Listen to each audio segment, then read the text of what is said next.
Assalamualaikum warahmatullahi wabarakatuh. Kembali lagi di channel Radio Horor. Untuk kisah kali ini ada sebuah cerita dari cerita mistis Kalimantan. Sebuah cerita yang berjudul Ojek Gaib. Sebelum kita lanjut ke ceritanya, tekan dulu tombol like video ini dan jangan lupa tekan juga tombol subscribe channel ini. Nyalakan juga lonceng notifikasinya agar tidak ketinggalan cerita-cerita lainnya. Dan seperti apa untuk kisah kali ini? Langsung saja kita masuk ke ceritanya.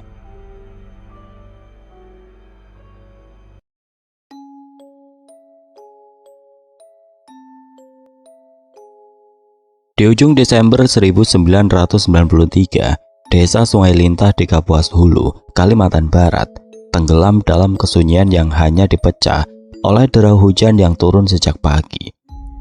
Jalan tanah merah yang menghubungkan desa ke kecamatan, 3 jam perjalanan dengan motor trail, kini menjelma jadi lautan lumpur. Hujan musiman seperti ini sudah biasa bagi penduduk, tapi tetap menyulitkan. Rumah-rumah panggung dari kayu ulin berdiri kokoh di tepi jalan. Atap sengnya berdiri di terpa angin. Di salah satu rumah itu Halimah, perempuan berusia 24 tahun, duduk di beranda sambil menatap hujan yang tidak kunjung reda. Di tangannya selai kain sarung yang sedang dijahitnya terhenti. Pikirannya melayang ke keluarganya di kecamatan. Halimah baru setahun menikah dengan Imron, pria perantau dari ibu kota Kabupaten Putusibau. Imron 30 tahun, adalah pekerja keras di perusahaan kayu yang mengangkut balok-balok ulin dan meranti ke Pontianak. Wajahnya yang keras dan sorot matanya yang tajam mencerminkan sifat yang tegas. Kadang keras, ia bukan orang desa ini dan itu membuatnya sering merasa asing. Di desa yang mayoritas penduduknya petani dan nelayan sungai, Imron adalah salah satu dari sedikit yang punya pekerjaan tetap. Gajinya lumayan, cukup untuk membeli motor trail bekas, sebuah Yamaha DT yang kini jadi kebanggaannya. Motor itu pula yang membawa Halimah dari rumah orang tuanya di kecamatan Sungai Lintah, melintasi bukit-bukit dan jalan tanah yang licin. Pernikahan mereka bukan tanpa badai. Imron yang dulunya tinggal beberapa bulan di rumah orang tua Halimah sering merasa tersudut. Mertuanya, terutama ayah Halimah, tidak pernah segan menyindirnya sebagai lelaki tidak punya akar, yang cuma menumpang hidup. "Kerja apa kau di sini? Cuma makan tidur di rumah kami," kata ayah Halimah suatu malam. Nada sinisnya masih terngiang di kepala Imron ketika akhirnya ia mendapat pekerjaan di perusahaan kayu dan memboyong Halimah ke Sungai Lintah. Imron bersumpah tidak akan kembali ke rumah mertuanya. Sakit hatinya terlalu dalam dan itu membuat hubungannya dengan keluarga Halimah renggang. Bagi Halimah, hidup di desa ini penuh penyesuaian. Ia rindu pasar di kecamatan, rindu obrolan dengan ibunya, rindu suara adik-adiknya yang selalu ramai di rumah. Di Sungai Lintah, ia hanya ditemani tetangga yang sibuk dengan urusan masing-masing. Pagi ini ia memandang jalanan yang becek, membayangkan bagaimana kabar ibunya. Terakhir ia mendapat kabar ibunya sering lelet jalannya karena nyeri di kaki. Mungkin cuma masuk angin, pikir Halimah. Mencoba menenangkan diri, tapi hatinya tidak tenang. Di desa ini transportasi darat baru mulai ramai. Beberapa warga sudah punya motor trail, tapi karena masih jarang mereka sering menjadi ojek dadakan, mengangkut barang atau orang ke kecamatan. Salah satunya adalah Pak Komar, guru SD yang juga tukang ojek. Ia sering terlihat melaju dengan Yamaha YT-nya, membawa karung beras atau penumpang yang perlu ke pasar. Halimah pernah beberapa kali ditawari tumpangan oleh Pak Komar, tapi Imron selalu melarang. "Kau di rumah saja, urus dapur, jangan kemana-mana tanpa izin," katanya. Nada suaranya tidak memberi ruang untuk bantahan. Hujan mulai reda sore itu, meninggalkan udara dingin dan bau tanah basah. Halimah bangkit, masuk ke dapur untuk menyiapkan makan malam. Ikan patin dari sungai sudah diasinkan, siap digoreng. Tapi pikirannya tidak bisa lepas dari kecamatan, dari ibunya. Ia tahu, kalau ingin ke sana ia harus meminta izin Imron, dan itu bukan perkara mudah. Imron pulang malam itu wajahnya lelah setelah seharian mengawasi pemotongan kayu di hutan. "Makan sudah siap?" tanyanya singkat, tanpa menatap Halimah. "Sudah bang," jawab Halimah lembut, mencoba mencairkan suasana. Tapi di dalam hatinya ia tahu malam ini akan jadi malam yang panjang.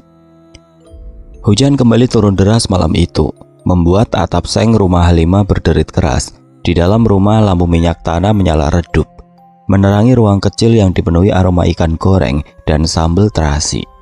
Halimah duduk di tikar, menghidangkan makan malam untuk Imron yang baru saja mandi. Suasana hening, hanya suara hujan dan sendok yang berdenting di piring. Halimah ingin bicara soal ibunya, tapi ia tahu Imron sedang tidak mood. Hari ini katanya ada masalah di tempat kerja. Salah satu truk pengangkut kayu terjebak di lumpur dan Imron dimarahi bos karena dianggap tidak sigap. Tiba-tiba ketukan di pintu kayu mengagetkan mereka. "Siapa malam-malam begini?" gumam Imron, bangkit dengan wajah kesal. Di beranda berdiri Pak Komar, basah kuyup meski memakai jas hujan dari plastik. Topi capingnya meneteskan air dan motor Yamaha YT-nya terparkir di bawah pohon pisang. "Maaf Bang Imron, Halimah, saya baru dari kecamatan, bawa kabar penting," kata Pak Komar suaranya serius. Halimah bangkit, jantungnya mulai tidak karuan. "Kabar apa Pak?" tanyanya, suaranya gemetar. Pak Komar menarik nafas panjang. "Ibumu Halimah, dia sakit keras. Kata keluargamu, kondisinya kritis. Mereka sudah berkumpul di rumah." Kata-kata itu seperti petir di kepala Halimah. Ia terduduk, matanya berkaca-kaca. Ibunya, perempuan yang selalu kuat yang dulu menemaninya ke pasar, mengajarinya menjahit, kini terbaring lemah. "Kapan ini Pak? Apa kata dokter?" tanya Halimah berusaha menahan tangis. "Baru kemarin keluargamu ke dokter di kecamatan. Katanya paru-parunya bermasalah, tapi tadi sore makin parah, mungkin gak kuat lama," jawab Pak Komar, wajahnya penuh simpati. Imron yang mendengar dari dalam hanya diam. Ia menatap piringnya, tidak berkomentar. Halimah menoleh padanya, berharap suaminya akan berkata sesuatu, tapi Imron hanya mengunyah makanannya pelan. "Terima kasih Pak Komar, maaf sudah malam begini," kata Halimah mencoba tersenyum. Pak Komar mengangguk, lalu pamit. "Kalau butuh tumpangan ke kecamatan bilang saja, saya siap antar," katanya sebelum melaju pergi. Suara motornya menjauh di tengah hujan. Begitu pintu ditutup, Halimah tidak bisa menahan diri lagi. "Bang, ibu sakit. Halimah mau menjenguk ibu," katanya, suaranya penuh harap. Imron menghela nafas meletakkan sendoknya. "Jangan risau Halimah, ibumu itu juga akan segera sembuh," jawabnya acuh, nadanya meremehkan.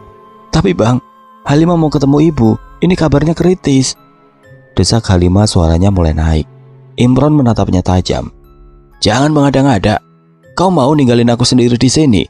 Kau tahu aku sibuk kerja. Sudah, kau di sini saja," katanya, nada kerasnya memotong harapan Halimah.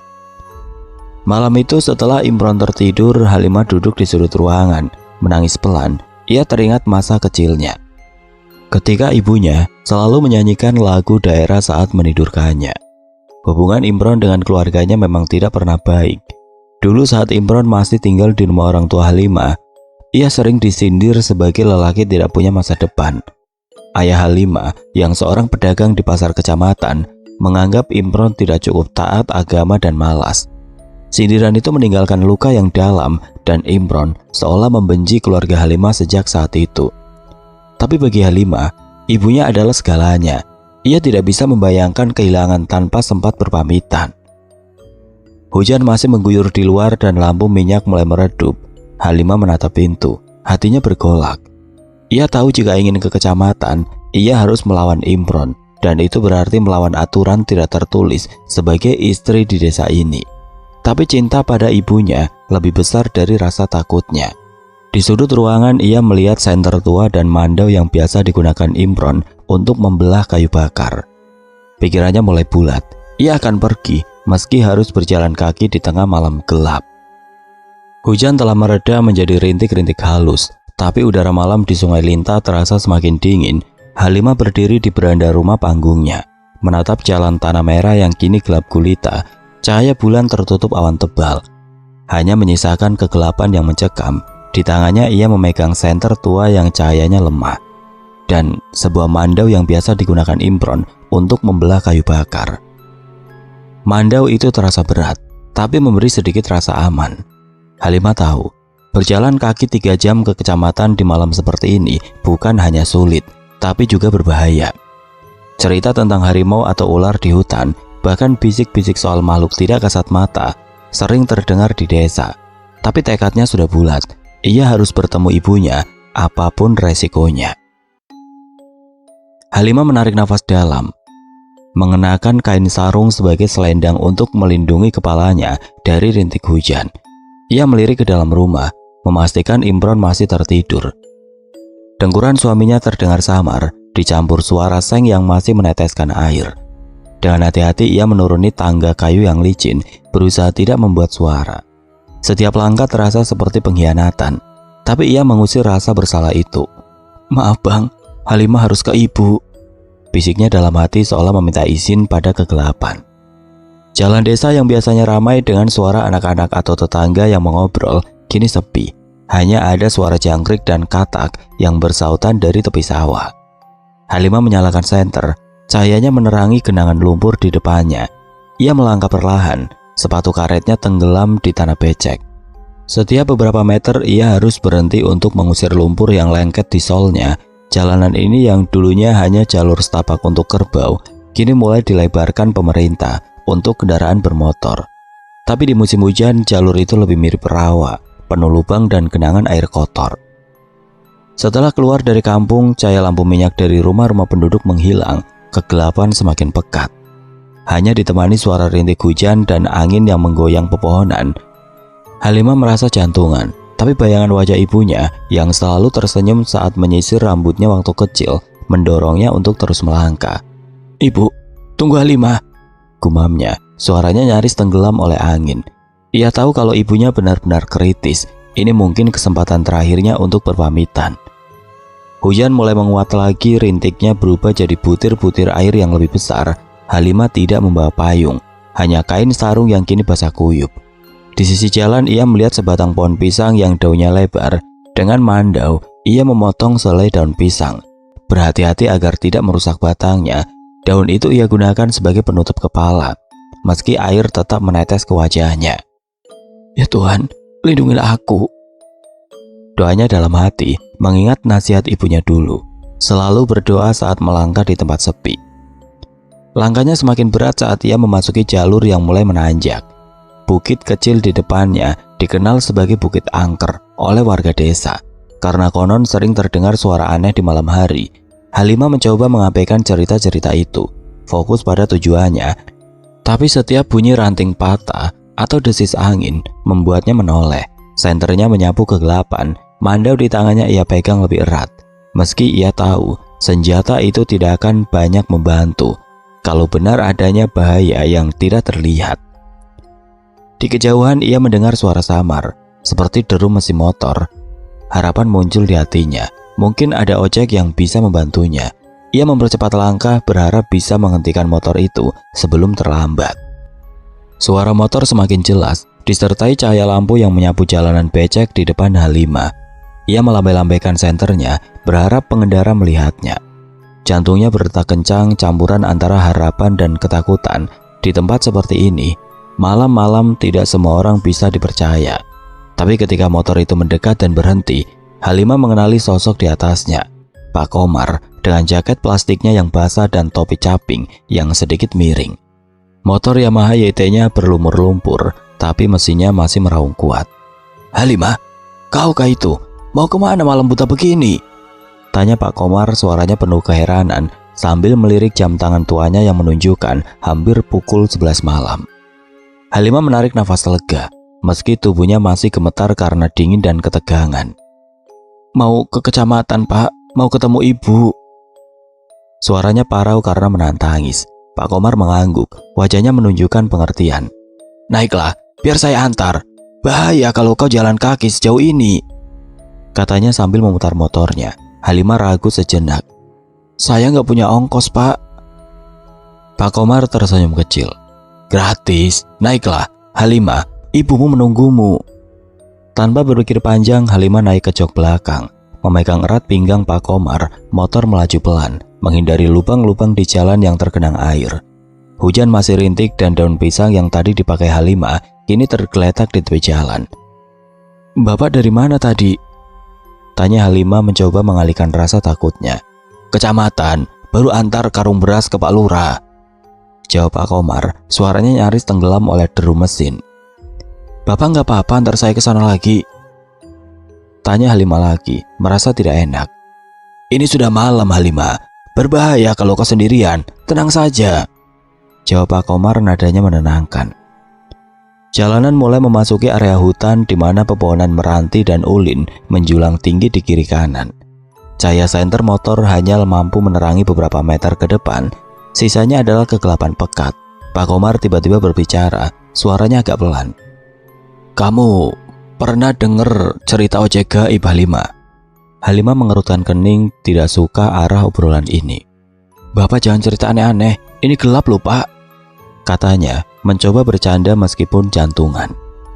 Pak Komar tertawa kecil. Bukan nakut-nakutin, tapi wilayah ini angker. Kau tahu, banyak cerita soal sosok yang suka ganggu orang lewat malam-malam. Halimah mencoba mengabaikan, tapi kata-kata itu membuat bulu kuduknya berdiri. Ia teringat cerita tetangga tentang penampakan di Bukit Angker, tentang suara tangisan atau bayangan yang tiba-tiba muncul di tepi jalan. Saya nggak pernah dengar cerita itu Pak, katanya berusaha tegar. Pak Komar melanjutkan.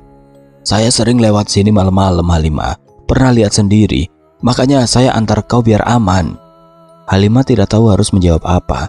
Ia hanya memeluk pinggang Pak Komar lebih erat, berdoa dalam hati agar perjalanan ini cepat selesai.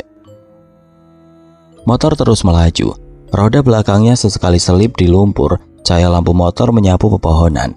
Dan sesekali Halimah merasa melihat bayangan bergerak di kejauhan. Cuma angin, pikirnya mencoba menenangkan diri. Tapi di hati ia tahu malam ini tidak akan biasa. Jalanan semakin sulit, penuh lubang dan genangan air yang membuat motor Pak Komar sering oleng. Hutan di sekitar mereka terasa semakin gelap, seolah menelan cahaya lampu motor.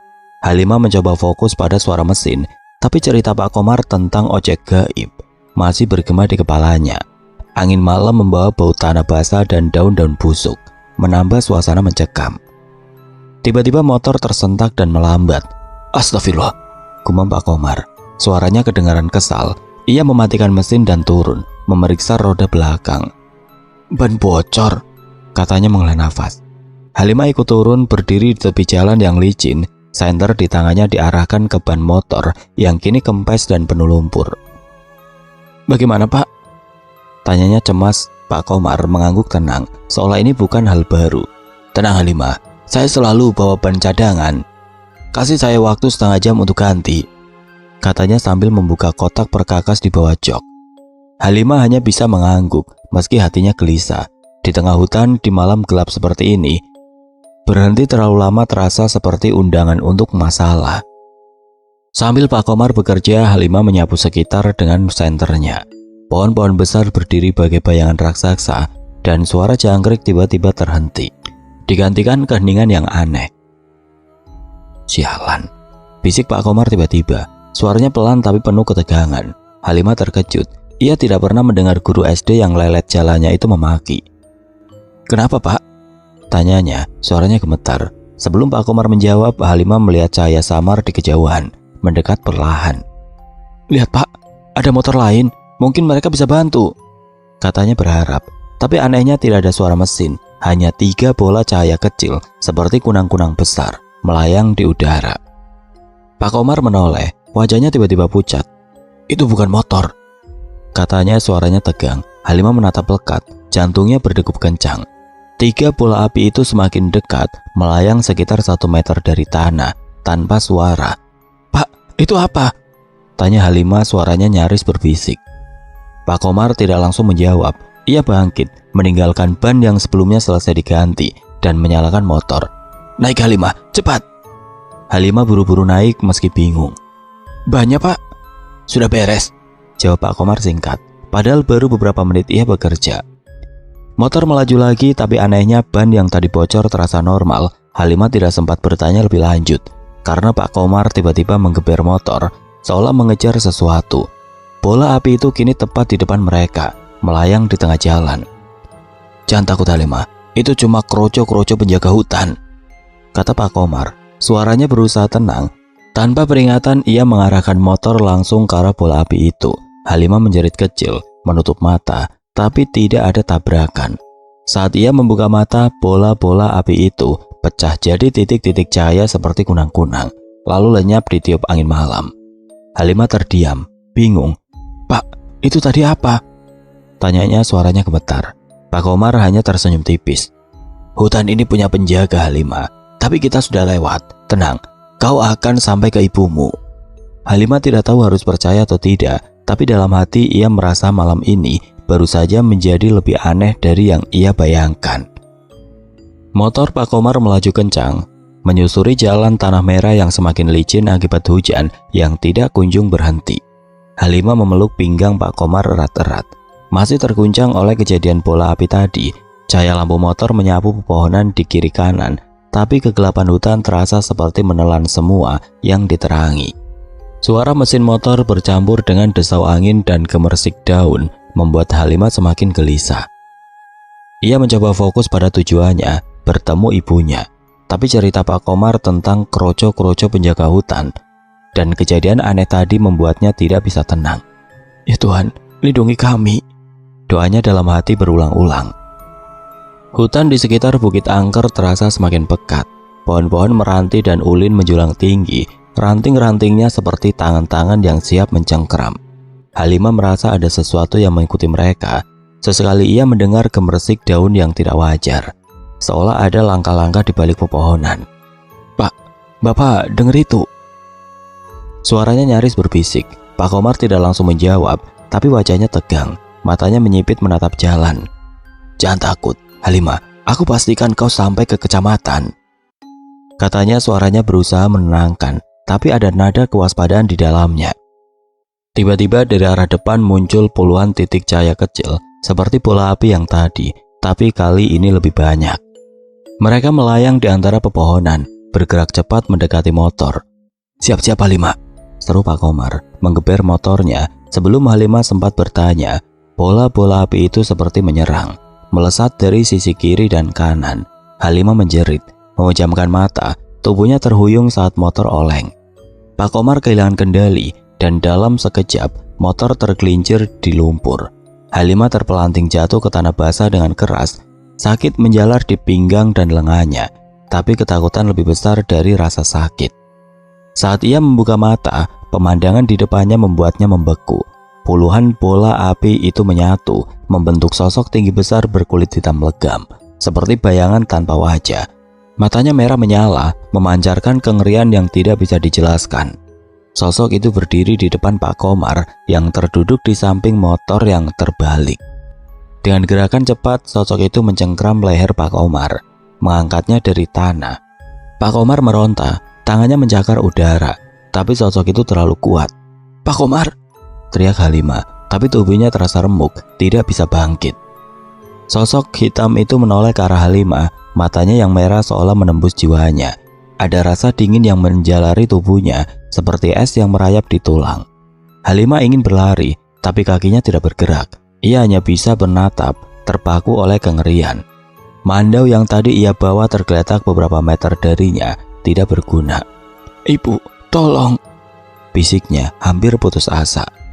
Tapi sosok itu tidak bergerak mendekatinya, hanya menatap seolah menilai.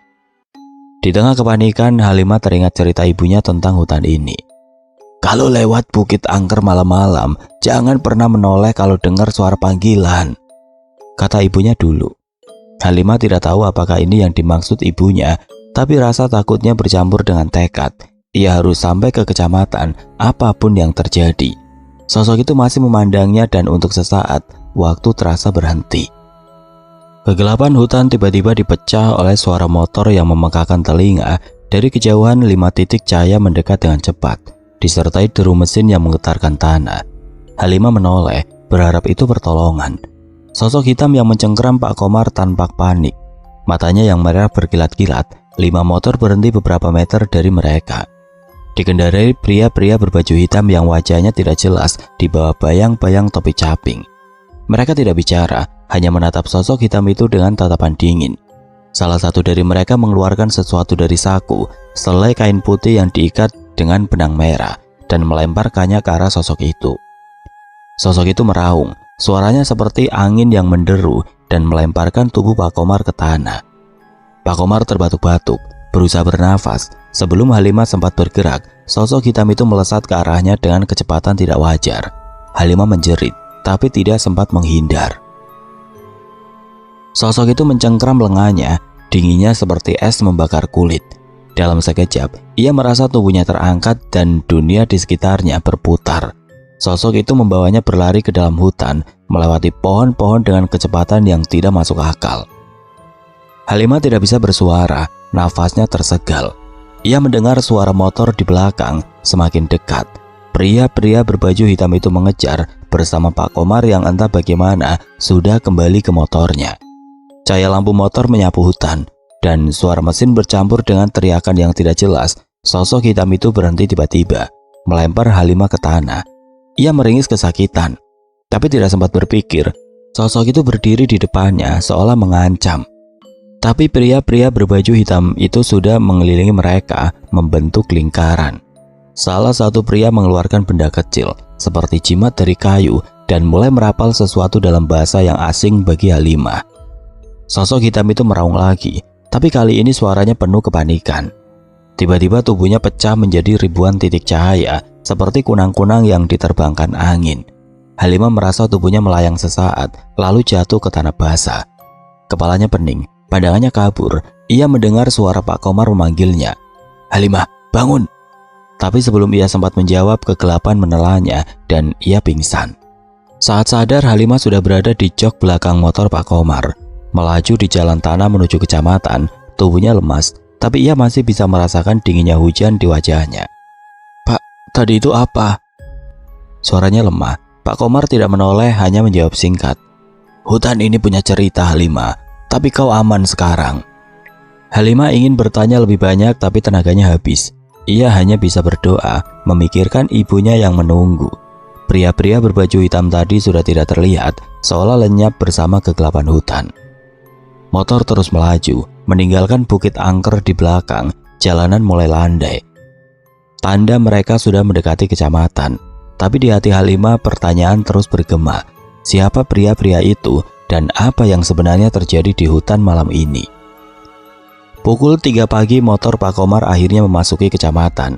Cahaya lampu minyak dari rumah-rumah penduduk mulai terlihat, mengusir kegelapan yang menyelimuti perjalanan mereka. Halimah, meski masih lemah dan terguncang, merasa lega saat melihat siluet rumah orang tuanya di kejauhan. Rumah panggung bercat hijau itu masih ramai. Beberapa tetangga dan keluarga berkumpul di beranda, berbisik dengan wajah muram. Halimah turun dari motor, kakinya gemetar. "Terima kasih, Pak," katanya pada Pak Komar, tapi ia terlalu buru-buru untuk menunggu jawaban. Ia berlari menaiki tangga kayu, tidak peduli bajunya basah kuyup dan penuh lumpur.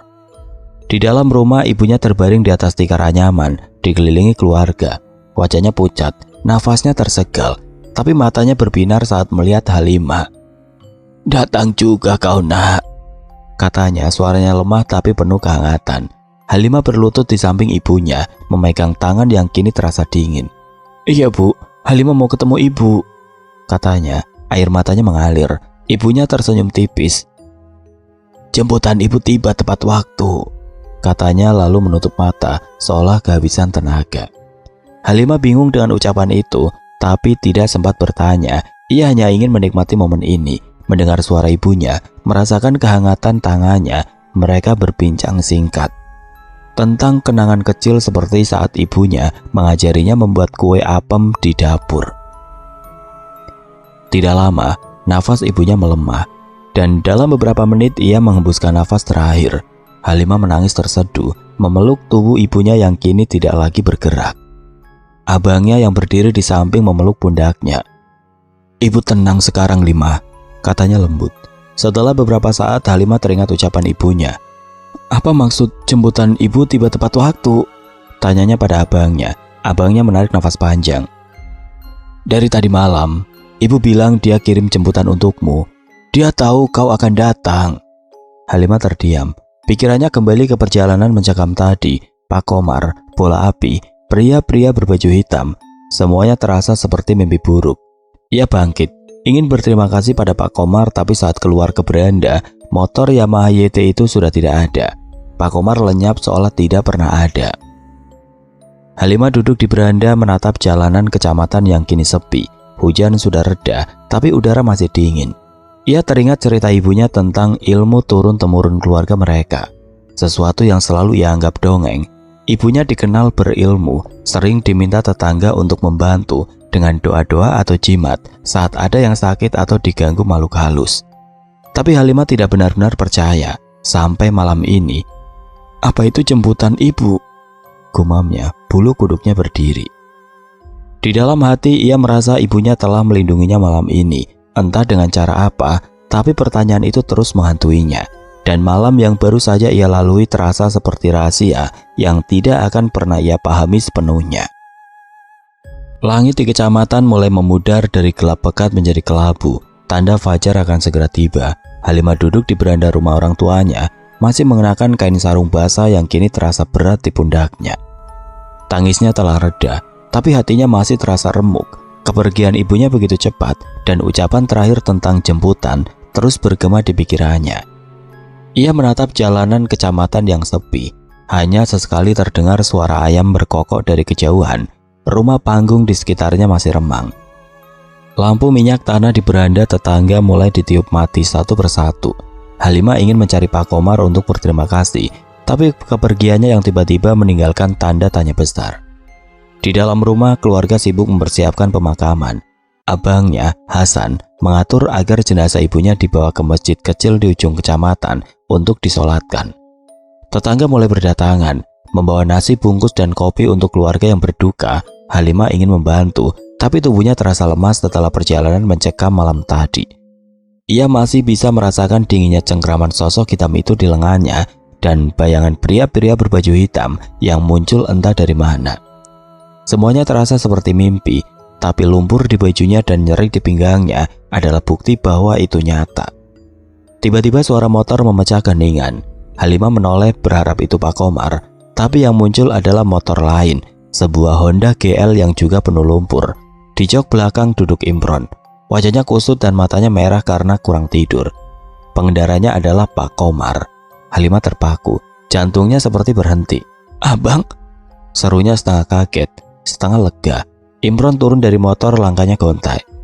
"Lima, kau kemana malam tadi? Aku khawatir setengah mati," katanya, suaranya campuran marah dan cemas. "Ada yang bilang kau jalan kaki ke Bukit Angker. Bagaimana kau bisa sampai secepat ini?" Halimah tidak langsung menjawab. Matanya beralih ke Pak Komar yang kini berdiri di samping motornya, menyeka keringat dengan kain lap. "Pak Komar?" tanyanya, suaranya gemetar. Pak Komar mengangguk, tersenyum seperti biasa. "Iya Lima, aku antar Imron setelah dia bangunkan aku tadi malam.